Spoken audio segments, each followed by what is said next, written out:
everyone, welcome back to the next video. In this video I will show you how to integrate a Google Play game services leaderboard inside your native Android application.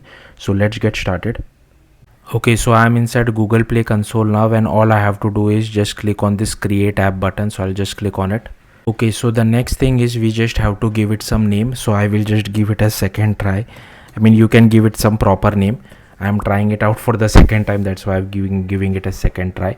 Then here, this is very important, you will have to select this as a game. If you select it as app, you can't use Google Play game services inside your app, so you will have to select it as game. I will just select free. You can, if you want, you can keep it as paid. Then I'll just select this, and then I'll click on create app. So it has created our app. Then you have to go to grow users, play game services, setup and management, go to configuration.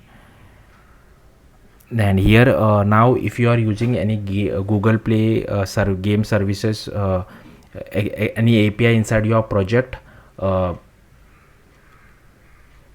you will have to select this particular option. I am not using yet, so I will just click on create a new gameplay services. Now we have to create a cloud project as well.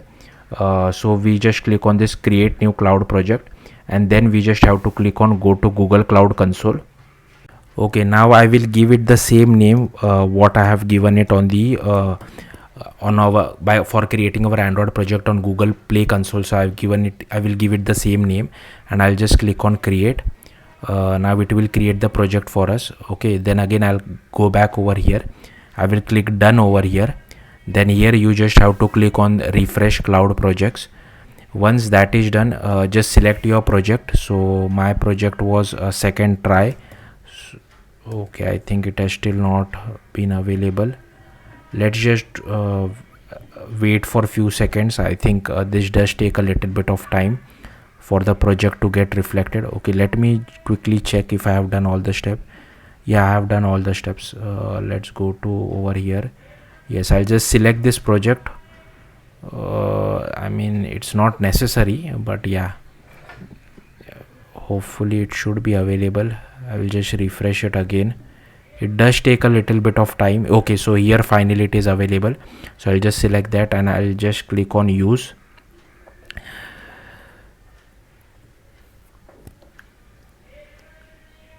Okay, once that is done, then we'll click on create OAuth consent screen. Then we'll just click on this particular link and open this inside a new tab.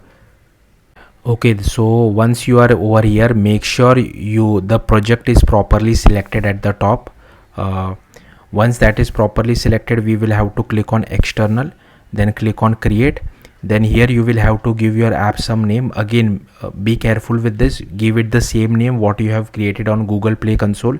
So I try to keep the name as same just to avoid confusion. Then here you will have to select your support email ID. Just click on this drop down and select your support email ID. I will quickly select it offline because I don't want to show my email ID. And here you have to give your email address as well. So here I will give some different email address. You can keep it the same what you have selected inside your support email ID, so it's up to you. Okay, so the next thing which you just have to do is just click on save and continue. Okay, once this is done, let's come back over here. Let's see, provide an application name, add the scopes, publish your consent screen, return to Google Play. Okay, let me quickly check my cheat sheet. App name should be same. For step 3, click add credentials. Okay, so I think that's it. So we are done with this. We can just click on confirm configuration. Okay, then we can click on create credentials. Then here we need to create the credentials. So for that, what we can do is just click on this add credential button, and first select Android. Again, the app name is same.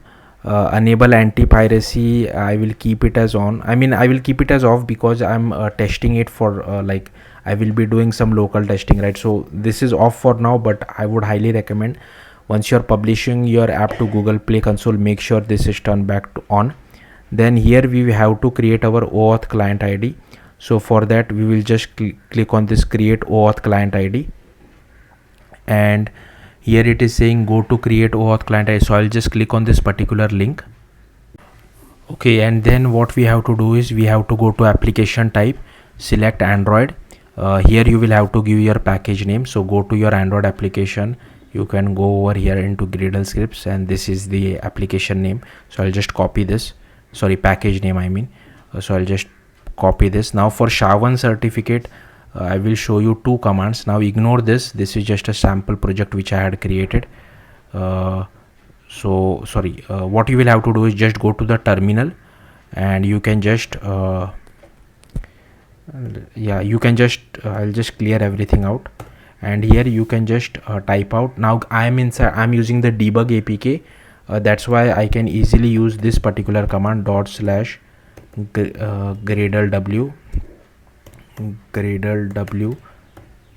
signing report, something like this, and I think I misspelled it.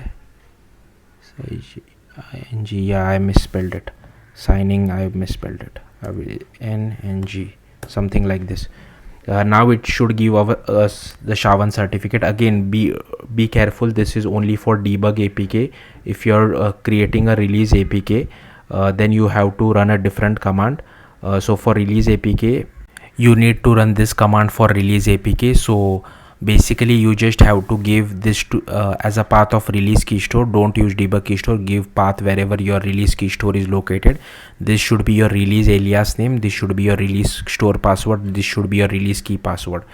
Okay, then you will get your SHA-1 certificate. I think you can follow this approach as well, which I have shown you, .gradle signing report, but I think for release APK you will have to then change the variant over here to release. So yeah, anyways, let's come back. So this is my SHA-1 for debug one, so I'll just copy this. I'll go back to our application, and I will just paste my SHA-1 over here, and here we will just click on create. Now it will give us the client ID. This is pretty much useless. I will just click on OK. I will again go back to our Google Play console. Okay, we will just click on done, and let's just refresh this, and I'll select the client ID. Okay, then I'll just click on save changes.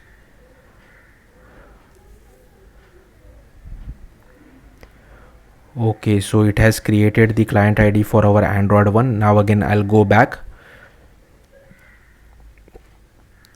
I'll scroll down a little, again I'll just click on add credential,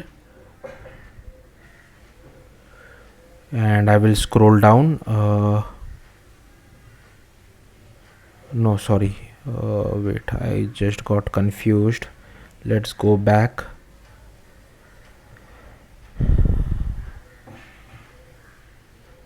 We have created, now yeah, we need to create credentials for our game server as well. So again click on add credential, and here I think we'll have to select game server now. Again I'll keep everything as same. We have to create OAuth client ID, but here now the type is web application. So again I'll just create this click on this particular link. Okay, then inside application type I will just select web application, and yeah, just click on create. And this particular client ID is important. I don't think we will be using this in this particular tutorial, but for some advanced things, this client ID is important. So I'll just copy it for now. Let's see whether we require this or not. The client ID of our web application is important, so I'll just paste it inside my main activity, comment it out, so something like this. Okay, then again I'll go back to our Google Play console, I'll click on done. Then I'll select our OAuth client ID, so I'll just select this, I'll click on save changes.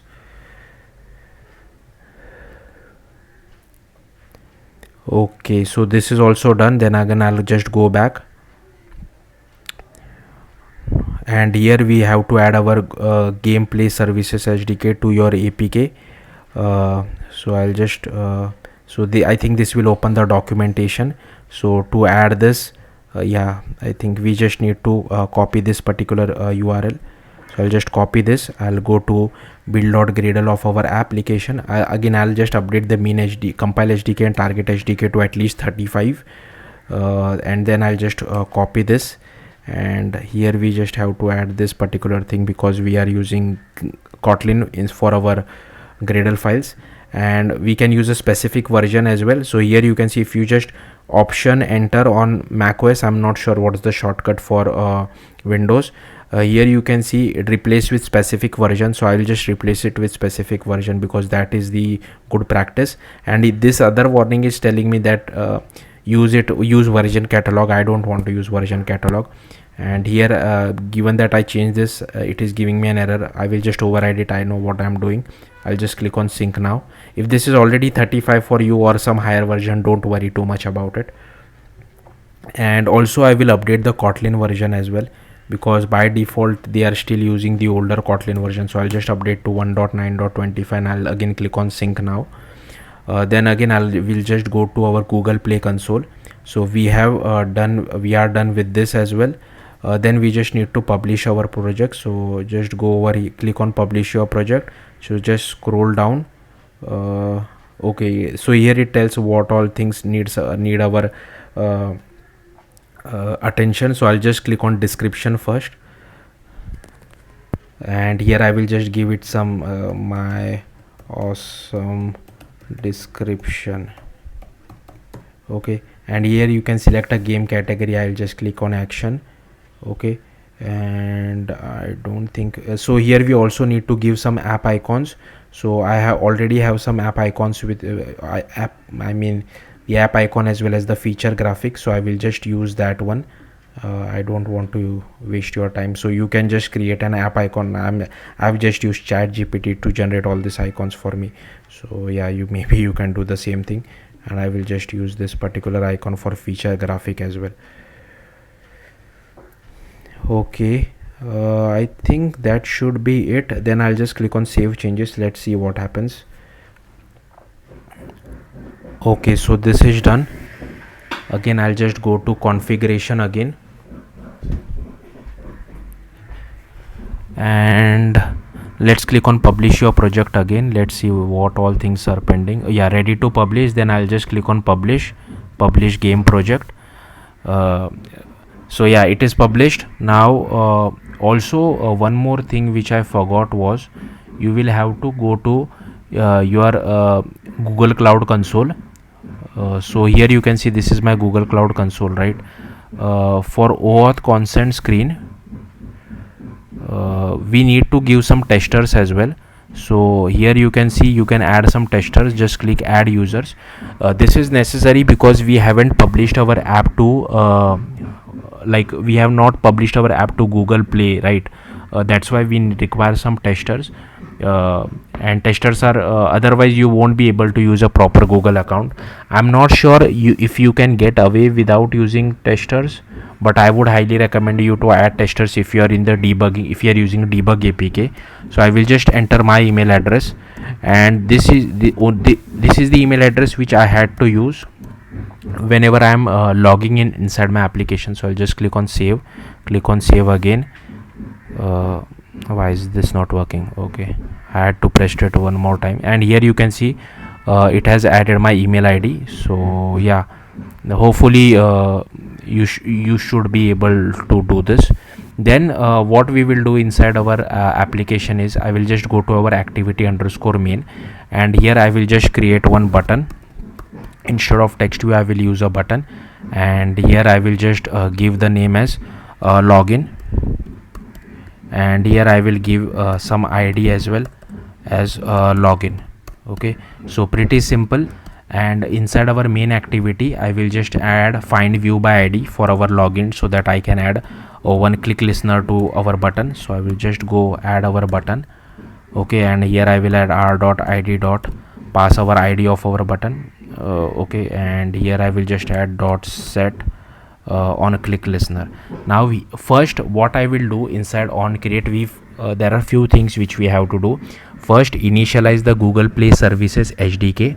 Once that is done, we will first check whether the user is already logged in or not. If yes, then I will just print the user details. and whatever action you want to take. If the user is already logged in, like navigate to some different screen, you can do that. But if the user is not logged in, then we will just press the login button, ask the user to log in, and then fetch his details. Okay, so the next thing which I have done is that I have added a bit of code. So first we have to initialize the play games SDK. So I will just import that. I will also show you guys my import in case if you are interested. So typically you should initialize this inside your application class. I don't have an application class. If you are using something like Dagger Hilt or any kind of dependency injection, initialize this as soon as possible, maybe inside the application class. That would be a better idea, but I'm not using it. I want to keep things simple. That's why I'm initializing inside the onCreate method of our main activity. Then here I'm checking whether the user is already signed in. So to do that, again I'll just import this play games. So I have imported this one, and here you can see that we just get the game sign in client. We check whether the user is authenticated and add a complete listener to it. If the authentication task is successful and if the user is authenticated, so here you can see if the user is authenticated, then we need to fetch the user details. So I just do play games dot get players client, passing our main activity current player, add an on complete listener to it. Again I'll just import this, as well as I will import this. So again, if you want, you can check this two imports, and here you can see that I'm just checking if task is successful. Again I'll just import this log as well as this toast. So here you can see I have imported log as well as toast, and here once if the user is already signed in, then the callback will come over here, and we are displaying the player ID, the display name, icon image URL, and if you want to, there are a lot of other fields as well. If you want to see all the fields, just print this out and you will be able to see all the fields which are present. Or if you can just do a dot, here you can see there are player ID, icon image URL, display name, current player info, high res image URI, banner image, landscape URI, banner image, portrait URI, all this stuff. I'm not doing printing all the stuff out, but yeah, you can use whatever relevant data is to you. And here I'm just displaying a toast message. In case of error, if the user is not already signed in, then also I'm displaying a toast message. Then you can handle it accordingly what you want to do next. And here you can see if the user disable the integration with or show a login button, clicking on it. So here again, if the user is not signed in, we can just show the login button, or however you want to handle it. Okay, now here is our login button, which I have already shown you, an on click listener. So if the user is not already signed in, then we have to use this game sign in client dot sign in dot add on complete listener, passing our sign in task. And here we just check if sign in dot is successful. If successful, then again we do the same thing, play games dot get player client, current player dot add on complete listener. And if task is successful, we are printing all the user details which are there. So you can use whatever user details you want, and if the user is signed in, we just display signed in message, otherwise we display not signed in. And similarly the same thing over here as well, not signed in as well. So yeah, that's it on the code side. We are not really using this, but yeah, anyways, so yeah, that's it on the code side. Let's there is one more thing which I forgot, is you will have to go to your project manifest, android manifest.xml, and here before your application tag ends, you will have to copy paste this code. Now we require this game services project ID as well. So firstly we will create that inside our strings.xml file. Just go to strings.xml, and here we will just create the string name, something like this. Now we require value for this, so our android error inside our android manifest is gone. Let's go to strings.xml. Now, so to get the project ID, again you will have to come to Google Play console and just copy this particular project ID. So I'll just copy this and I'll paste it over here. Then I will just rerun my application. Hopefully at the very start we should see again, this application is not ran yet. At the very start we should see a toast message saying that not signed in. Once that toast message, because we haven't signed in yet, right? Again, my application is still building. I'm mirroring my device, so the output is little bit laggy. I'll just close this. Okay, it has automatically signed me in. So it is so before practice, like before using this, creating this tutorial, I was practicing with some other application, and it has automatically signed in using that particular thing. So if you see over here, okay, not this one. If you see, like I did not have to press the login button, because it took the credentials from my previous practice project. So here you can see it took this floral landmark was my name. This is the image. There are more details as well for this. So these are all the details for so you can use this however you feel like. Suppose if you are getting not signed in as a toast message, I was expecting a not signed in, but I think it automatically took it from my other app. So if let's see what happens if I click on login now. So it is already saying I have signed in. It's like this is very difficult to now log out, but you can see again, if I just clear this out, if I click on login again, here you can see it is displaying all the details. So here you can see it is again displaying all the details which I had. If you're doing this for the very first time, you will see a pop-up from Google. Let me try to clear my cache and come back. Let's see if I'm able to show you guys the pop-up or not. I will try to rerun my application. Hopefully this works.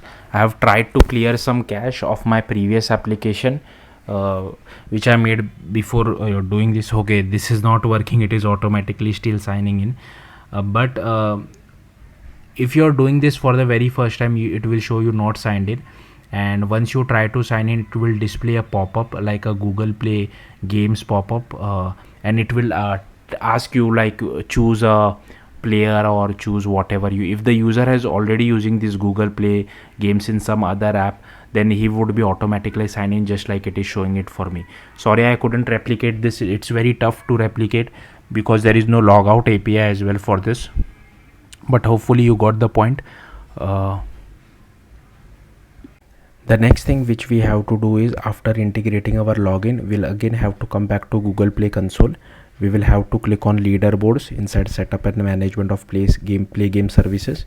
Click on create leaderboard, and here you can give name whatever you feel like. I'll just give it as test1. Format you can choose whatever you feel like. I will keep it as number. I don't want any decimals, but you can change it.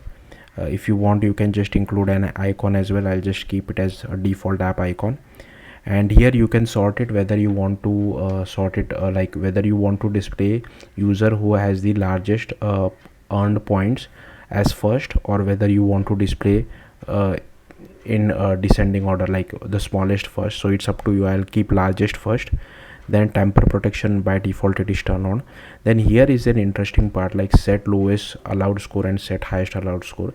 So suppose if you have millions of users, and a lot of users have points of 1 or 10, I don't want to display those users inside my leaderboard, because otherwise I will be making unnecessary API calls to Google Play Game Services. If you have small number of users, then it's fine, but you can set the lowest allowed score to whatever you feel like 100.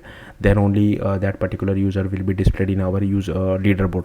But I don't want to do it now because I only have one user, that's myself. And then I'll just click on save as draft.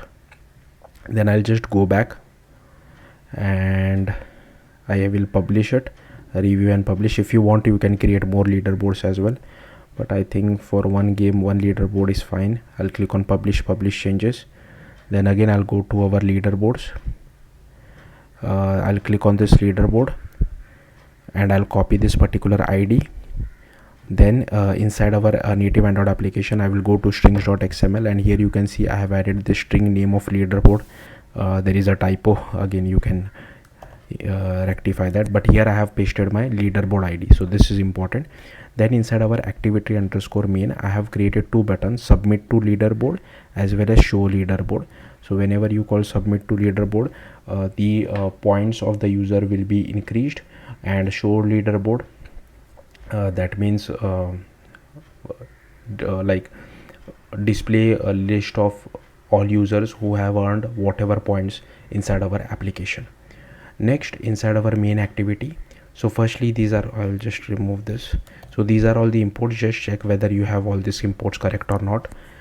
Then Here you can see the logic remains the same. This is entire logic of login is same. I have not changed anything. Okay, I'll just dismiss this, and this is our login button as well. So the logic for login button also remains the same. Nothing has changed. Here is our submit to leaderboard. So I'm just using find view ID and assigning a click listener to it. Then here you are what I'm doing is that play games dot get leaderboard client dot submit score. Here will be our leaderboard ID, and I'm submitting the score as 10. Now be careful, if a user clicks this button multiple times, that doesn't mean the score will keep on increasing by 10. The score will remain 10. So it's up to you what value you want to pass over here, depending on what stage the user is on inside your game. So be careful, this value will not increase if the user will press this button or if you call this thing multiple times. So you will have to calculate your score in your own logic and then just pass that score over here. Then for showing leaderboard, all we have to do is play games dot get leaderboard, pass our activity context, get leaderboard intent, then again pass our leaderboard ID, and on complete listener it will show a leaderboard UI to it. But I'm also using this launcher dot launch in case if you want any kind of a data from it as well. I'm not really using it, but if you see, I have created register for activity result and I'm checking if the result is okay, then I'm just printing it to the console. But yeah, you feel free to use however you feel like. So yeah, that's it. I'll simply scroll through this. Feel free to pause the video wherever you feel like and just copy all the code which is present inside it.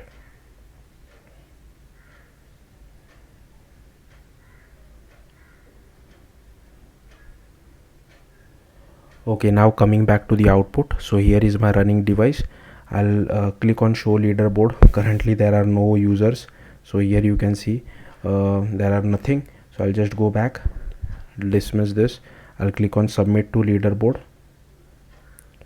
So the leaderboard now should show my user, the signed in user.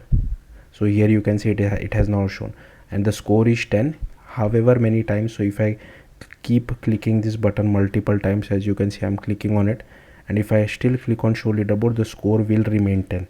So here, like I said, you will have to pass the appropriate value. Here you will have to do your own logic calculation. If you are not able to see any scores, make sure this toggle is checked. If I disable this toggle, then I see something like this, but if you want, you can toggle this, then your score will be visible. So yeah, that's it. Thank you for watching. Bye.